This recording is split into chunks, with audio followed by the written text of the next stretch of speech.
La palabra está tomada de la Biblia latinoamericana. En el Nuevo Testamento continuamos estudiando Carta a los Hebreos desde el capítulo 7 en adelante. Melquisedec, figura de Cristo. Se sabe que Melquisedec, rey de Salem, sacerdote del Dios Altísimo, salió al encuentro de Abraham cuando volvía de derrotar a los reyes, bendijo a Abraham y Abraham le dio la 10ª parte de todo el botín. El nombre de Melquisedec significa rey de justicia y además era rey de Salem, o sea, rey de paz. No se mencionan ni su padre ni su madre, aparece sin antepasado, tampoco se encuentra el principio ni el fin de su vida. Aquí tienen pues la figura del Hijo de Dios, el sacerdote que permanece para siempre.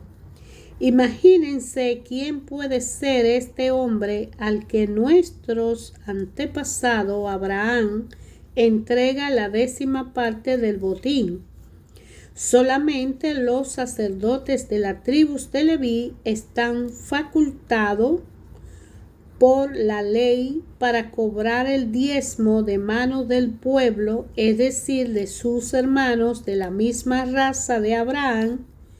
Y aquí Melquisedec, que no tiene nada que ver con los hijos de Leví, cobra de Abraham el diezmo y después bendice a Abraham, el hombre de la promesa de Dios. Pero no cabe duda que corresponde al superior bendecir al inferior. En el primer caso, los hijos de Leví que cobran el diezmo son hombres que mueren. En cambio, Melquisedec es presentado como el que vive. Además, por así decirlo, cuando Abraham paga el diezmo, lo paga con él la familia de Leví, pues de alguna manera Leví estaba en su abuelo Abraham cuando Melquisedec le vino al encuentro. Así pues, si bien el sacerdocio de los levistas es el fundamento de las instituciones de Israel, no son capaces de llevar al pueblo a la religión perfecta, sino qué necesidad habría de otro sacerdocio, no a semejanza de Aarón, sino a semejanza de Melquisedec. Y si hay un camino en el sacerdocio, necesariamente la ley también ha de cambiar. Jesús, al que se refiere todo esto, pertenecía a una tribu de la que nadie sirvió jamás al altar, pues es notorio que nuestro Señor salió de la tribu de Judá, de la que Moisés no habló cuando trató de los sacerdotes. Todo esto se hace más claro si el sacerdote, a semejanza de Melquisedec, recibe su cargo no por efecto de una ley humana, sino por el poder de la vida que no conoce ocaso. Pues la Escritura dice: tú eres sacerdote para siempre, a semejanza de Melquisedec. Con esto se cancela la disposición anterior que resultó insuficiente e ineficaz, pues la ley no trajo nada definitivo y al mismo tiempo se nos abre una esperanza mucho mejor la de tener acceso a Dios. Y aquí tenemos un juramento, lo que no se dio cuando los otros fueron hechos sacerdotes. Él fue confirmado con este juramento. El Señor lo ha jurado y no se vuelve atrás. Tú eres sacerdote para siempre. Esta es la prueba de que Jesús viene con una alianza mucho mejor. Los sacerdotes anteriores se sucedían el uno al otro porque siendo mortales no podían permanecer.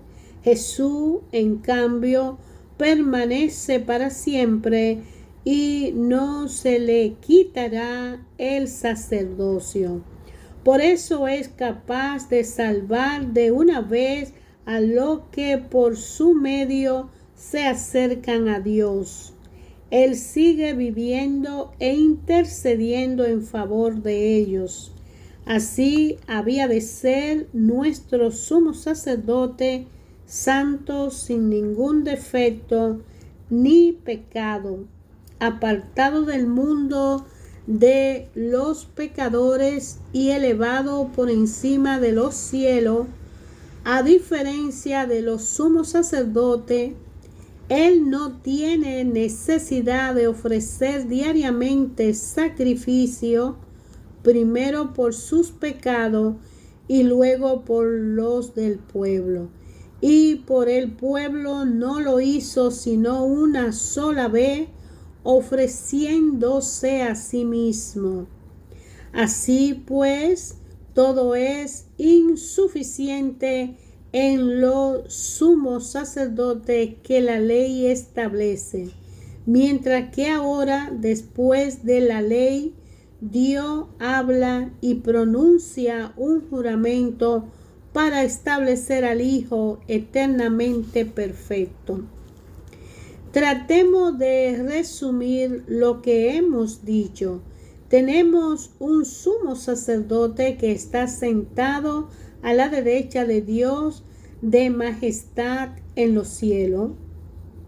Él está a cargo del santuario y de la tienda verdadera, levantada no por hombre, sino por el Señor. Todo sumo sacerdote es instituido para presentar a Dios ofrenda y sacrificios, y por tanto Jesús tiene que ofrecer algún sacrificio. Si se hubiera quedado en la tierra, ni siquiera sería sacerdote, puesto que son otros designados por la ley lo que ofrecen los sacrificios. Su liturgia en realidad no es sino una figura y una sombra de las cosas sobrenaturales, como lo indica la palabra de Dios a Moisés cuando estaba para construir el santuario.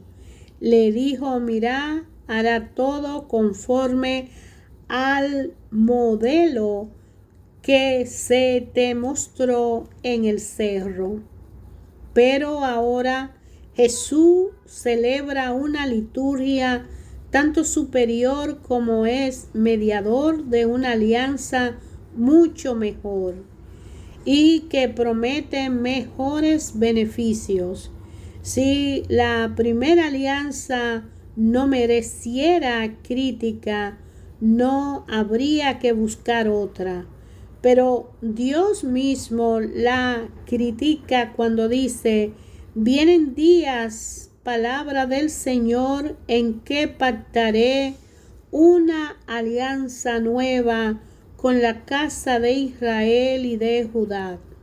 No será como la alianza que hice con sus padres cuando los tomé de la mano para sacarlo del país de Egipto.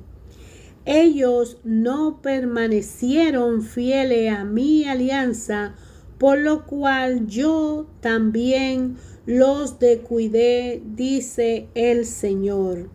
Esta es la alianza que pactaré con la raza de Israel en esos tiempos que han de venir. Palabra del Señor.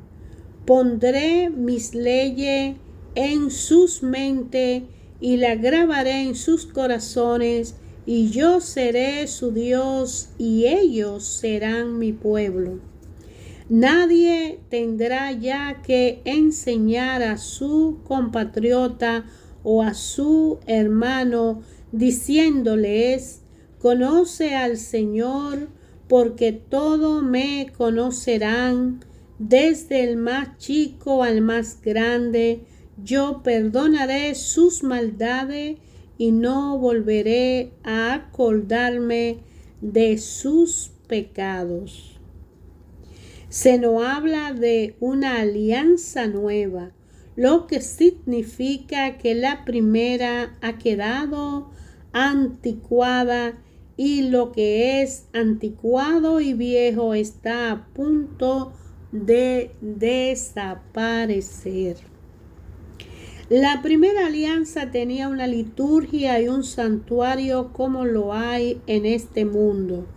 Una primera habitación fue destinada para el candelabro y la mesa con los panes ofrecidos. Esta parte se llama el lugar santo. A continuación, detrás de la segunda cortina, hay otra habitación llamada el lugar santísimo, donde está el altar de oro de los perfumes y el arca de la alianza enteramente cubierta de oro. El arca contenía un vaso de oro con el maná, la vara de Aarón que había florecido y la tabla de la ley. Por encima el arca están los querubines de la gloria, cubriendo con sus alas el lugar del perdón. Pero no cabe aquí describirlo todo con más detalle. Estando todo dispuesto de esta manera, los sacerdotes entran en todo tiempo en la primera habitación para cumplir su ministerio, pero en la segunda tan solo entra el sumo sacerdote una sola vez al año y nunca sin la sangre que va a ofrecer por sus extravíos y por los del pueblo.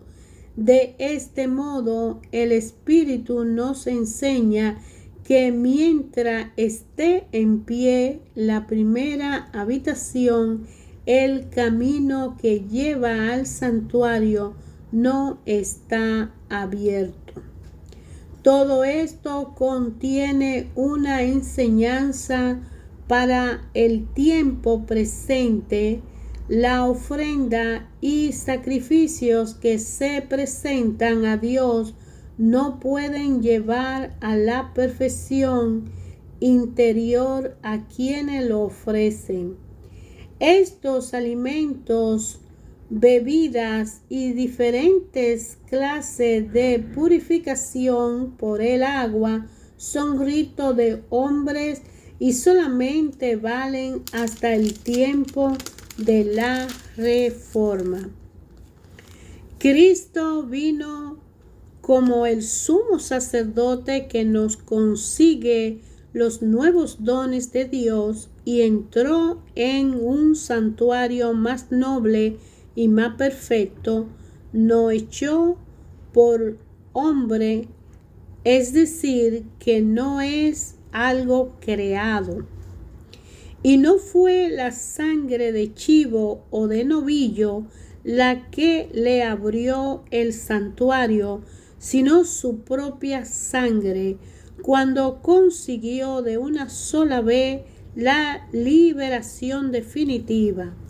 La sangre de chivo y de toro y la ceniza de ternera con la que se rocía a los que tienen alguna culpa, le dan tal vez una santidad y pureza eterna, pero con toda seguridad la sangre de Cristo que se ofreció a Dios por el Espíritu Eterno como víctima sin mancha, purificará nuestra conciencia de las obras de muerte para que sirvamos al Dios vivo.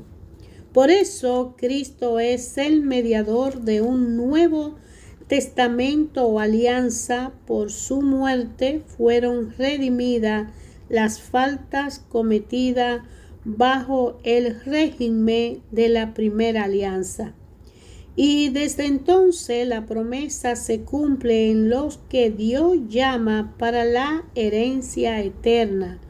Cuando hay un testamento, se debe esperar a la muerte del testador. El testamento no tiene fuerza mientras vive el testador, y la muerte es necesaria para darle validez. Por eso se derramó sangre al inicio.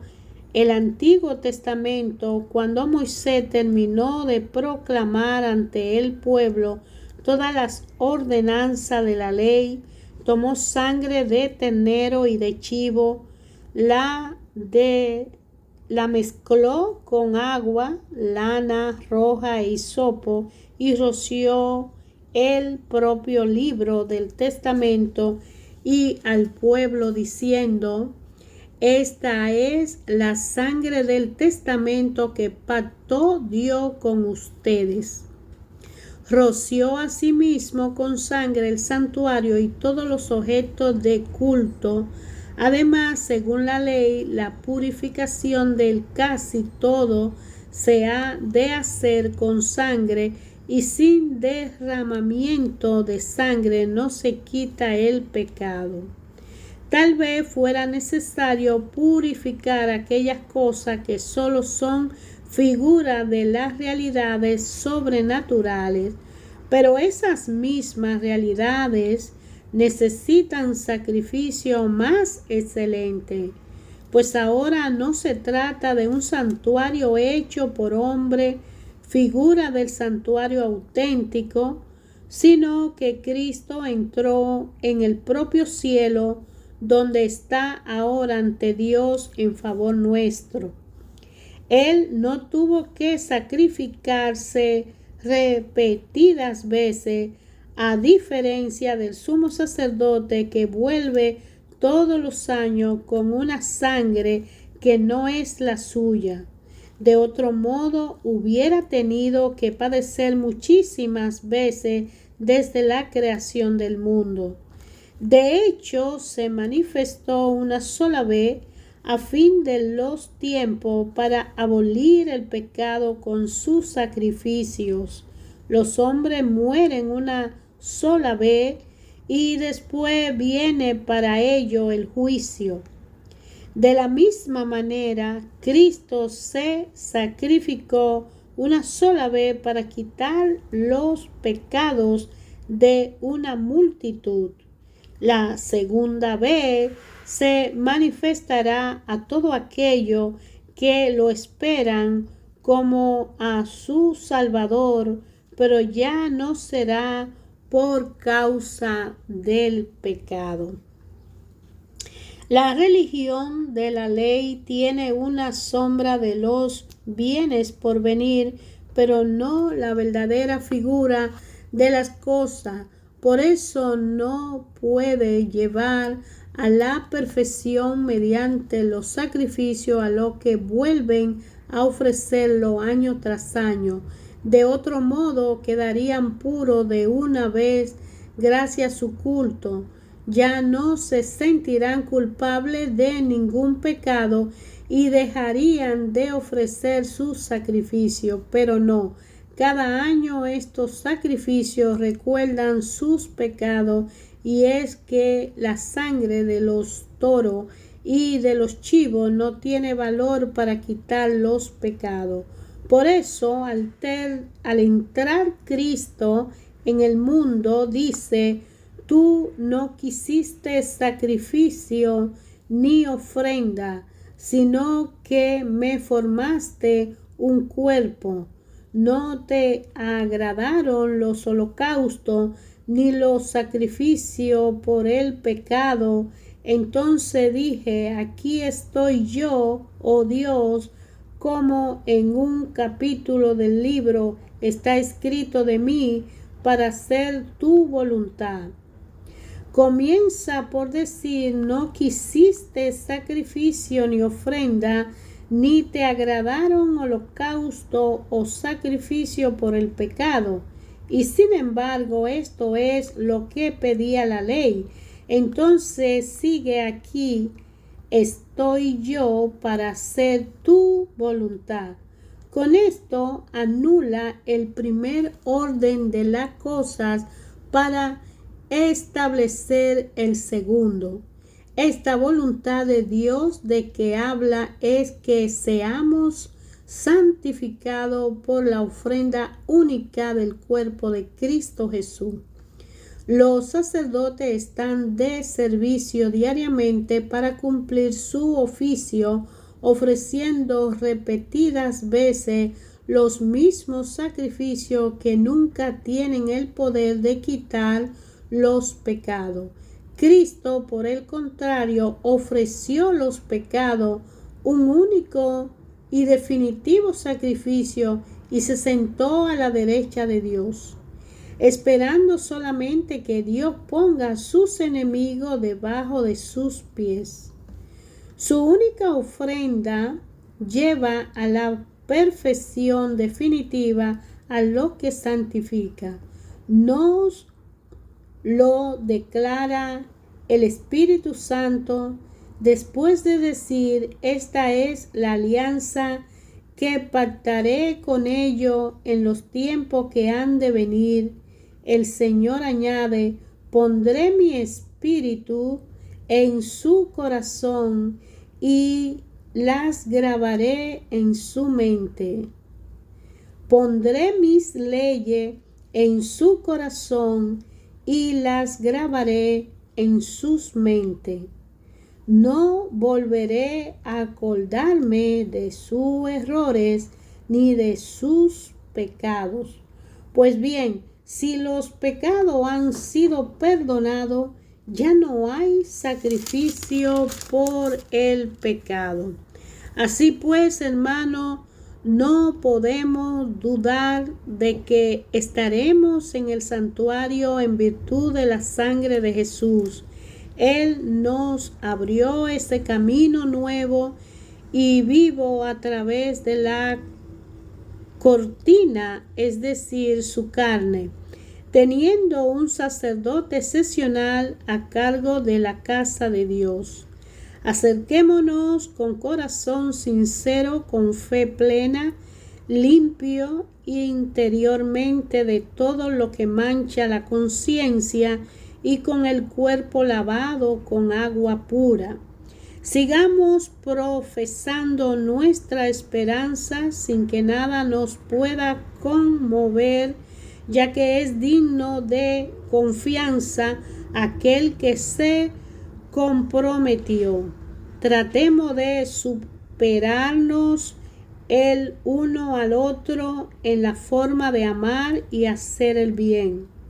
No abandone la asamblea como algunos acostumbran hacer, sino más bien anímense unos a otros, tanto más cuanto ven que se acerca el día. Si pecamos voluntariamente después de haber recibido el pleno conocimiento de la verdad, no puede haber ya sacrificio por el pecado. Solamente queda la perspectiva tremenda del juicio y del fuego que devora a los rebeldes. No hay misericordia para el que desprecia la ley de Moisés. Es condenado a muerte por el testimonio de 2 o 3 personas. ¿Qué pasará entonces con el que pisotea al Hijo de Dios? ¿Qué castigo merecerá, según ustedes, el que ha profanado la sangre de la alianza con la cual fue santificado y ha insultado el Espíritu, don de Dios? Conocemos al que dijo: a mí me corresponde la venganza, daré a cada cual su merecido. Y también el Señor juzga a su pueblo.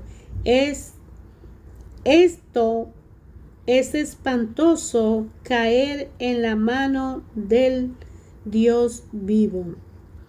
Recuerden aquellos primeros tiempos, poco después de haber sido iluminados, en que tuvieron que soportar un duro y doloroso combate.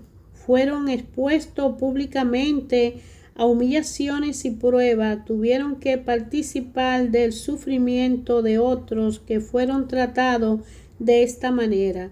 Sufrieron con los que iban a la cárcel, le quitaron sus bienes y lo aceptaron gozosos, sabiendo que le esperaba una riqueza mejor y más duradera. Por eso no pierdan ahora su resolución, que tendrá una recompensa grande. Es necesario que sean constantes en hacer la voluntad de Dios para que consigan sus promesas. Acuérdense, dentro de poco, muy poquito tiempo, el que has de venir llegará, no tardará. Mi justo si cree, el justo si cree vivirá, pero si desconfía ya no lo miraré con amor. Nosotros no somos de los que se retiran y pierden, sino que somos hombres de fe que salvan sus almas. Hermanos, ayer, hoy y siempre, a través de su palabra, Dios Padre habla en la Biblia, en los diferentes libros y capítulos. Aquí en la carta a los Hebreos hay una enseñanza para todo lo que buscamos del Señor Jesús y reconocemos que Él es el Hijo de Dios, que Él nos salvó a través de su muerte en cruz y su resurrección, fue llevado a la derecha del Padre y ha de venir a juzgar a vivos y a muertos. En los tiempos de los apóstoles se calificaba de hebreo a los judíos que vivían en Palestina, a diferencia de esa mayoría de su pueblo que había emigrado a diferentes países por todo el Imperio Romano. Esta carta a los hebreos está dirigida a la comunidad cristiana de Palestina, que se habían formado con judíos de raza después de Pentecostés. Como discípulos de Cristo habían sido perseguidos y algunos le habían sido confiscados sus bienes. Ya no tenían nada en el mundo y debían darse ánimo unos a otros, con la convicción de que al fin de su exilio encontraran la verdadera patria, a donde Jesús se había ido después de su sufrimiento. Volvían así a encontrarse en la situación de su antepasado hebreo, que habían vivido en el desierto, aguardando y buscando una tierra prometida. Y esta carta a los hebreos está también dirigida a nosotros. Por eso la palabra de Dios ayer, hoy y siempre habla a todo y a cada uno de nosotros. Cuando nosotros leemos su palabra, Dios Padre en la meditación nos deja y nos refleja y nos deja saber qué significa esa palabra para nosotros y qué quiere Él decirnos a través de esa palabra que hemos leído, que se escribió hace tantos años, tanto tiempo, y que hoy todavía y mañana, cada vez que la leemos, nosotros encontramos una respuesta, una información, una dirección, un alimento, una guía, un conocimiento, una oportunidad de discernir en situaciones en nuestra vida y en la sociedad, y nos ayuda y nos edifica a ser persona organizada, respetuosa y juiciosa para estar en paz en una relación personal con el Padre.